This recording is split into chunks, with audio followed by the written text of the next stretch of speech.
Hello বন্ধুরা, আশা করি আপনারা সবাই ভালো আছেন। আজকে আরেকটু সুন্দর ভিডিও নিয়ে ফিরে এসেছি।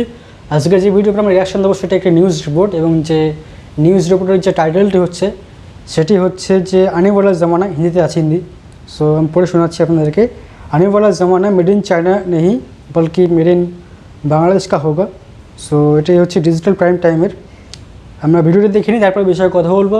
আর ভিডিও শুরু করার আগে বলে রাখি, যে চ্যানেল প্রথম বয়স থাকেন অবশ্যই চ্যানেলটাকে সাবস্ক্রাইব করতে ভুলবেন না, তার সঙ্গে নোটিফিকেশন বেল, এবং ভিডিও ভালো লাগলে অবশ্যই লাইক করবেন। So let's start.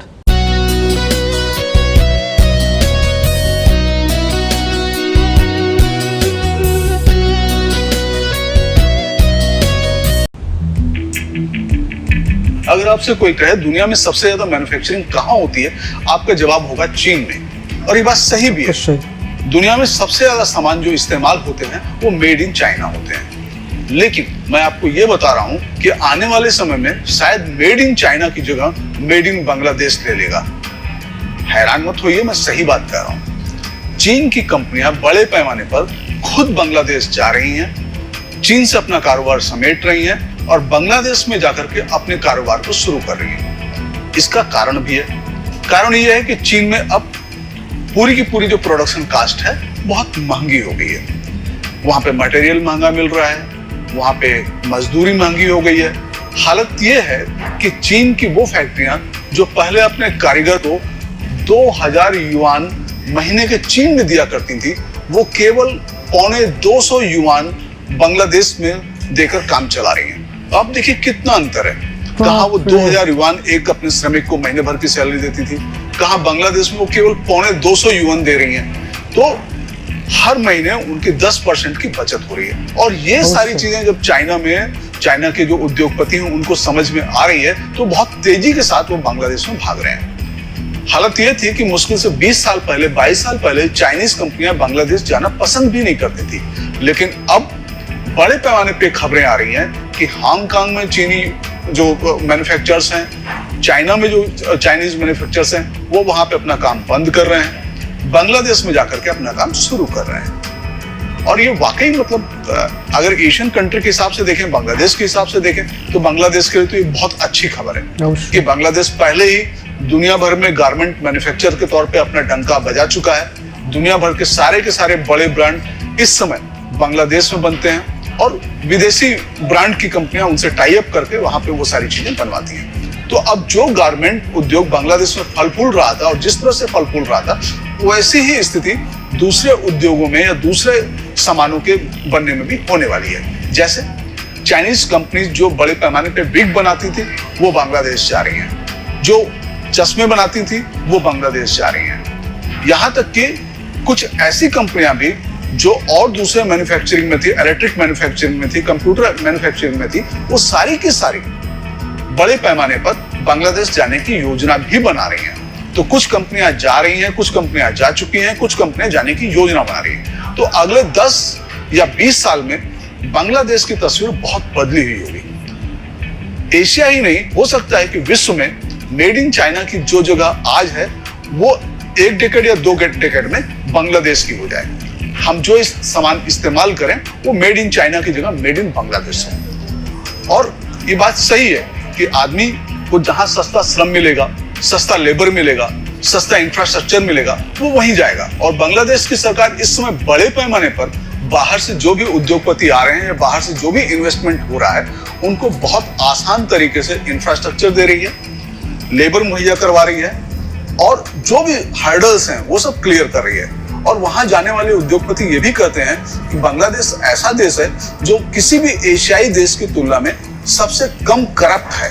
यानी कि वहां पर अगर आप कोई यूनिट लगाने जाइए, कोई फैक्ट्री लगाने जाइए, तो वो बहुत कम समय में लग रही है, और उसमें जो लाल फीताशाही है वो सारी चीजें बहुत कम आड़े आ रही हैं। और केवल ये ऐसा नहीं कि बांग्लादेश में चाइनीज कंपनियां ही जा रही हैं। बांग्लादेश में चाइनीज कंपनियों के जाने से पहले बड़े पैमाने पर भारतीय कंपनियां वहां पहुंच चुकी हैं।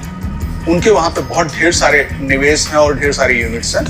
जापानी कंपनियां वहां पर हैं जिनके बहुत ढेर सारे इन्वेस्टमेंट्स हैं। तो कुल मिलाकर के कहने की बात यह है कि आने वाला समय ये होगा जब हम मेड इन चाइना को भूल जाएंगे और हमारे सामने मेड इन बांग्लादेश होगा। और देखते ही देखते ये बात सही है, अगर हम बांग्लादेश की तरफ देखें 1971 में जब ये देश आजाद हुआ था तो इस देश में बहुत ढेर सारी गरीबी थी। यहाँ पे बिजली नहीं आती थी, यहाँ पे ढंग के हवाई अड्डे नहीं थे। एकमात्र हवाई अड्डा ढाका में था जो ढंग से काम नहीं करता था। वहां पे बैगेज के जो लिफ्ट्स हैं वो काम नहीं होती थी, बिजली आती और जाती रहती थी, बहुत कम उड़ानें होती थी। लेकिन आज स्थिति बदल गई है। बांग्लादेश का ढाका एयरपोर्ट बहुत शानदार एयरपोर्ट बन चुका है और दूसरे बांग्लादेश के कई ऐसे शहर हैं जो बाई एयर जुड़ गए हैं। यानी जिन लोगों को पहले सड़क से आने जाने में काफी समय लगता था वो अब घंटों में एक जगह से दूसरी जगह पहुंच रहे हैं। तो मैन्युफैक्चरिंग के लिए जितनी भी आइडियल कंडीशंस हो सकती हैं, धीमे धीमे बांग्लादेश उन सारी चीजों को प्रोवाइड कर रहा है और इसीलिए दुनिया भर में वो एकमात्र अकेला ऐसा देश है और खासकर एशियाई देश है जहां विदेश से लोग आकर के अपने कारखाने, अपने यूनिट्स बांग्लादेश में लगाना चाहते हैं। तो आज हमारी इसी संबंध को लेकर के एक स्पेशल स्टोरी होगी जो आप डिजिटल प्राइम टाइम में देखेंगे। वो होगा भूल जाइए मेड इन चाइना, अब आएगा मेड इन बांग्लादेश। तो रात 9 बजे हमारी इस स्टोरी को देखिए, अपनी राय जाहिर करिए।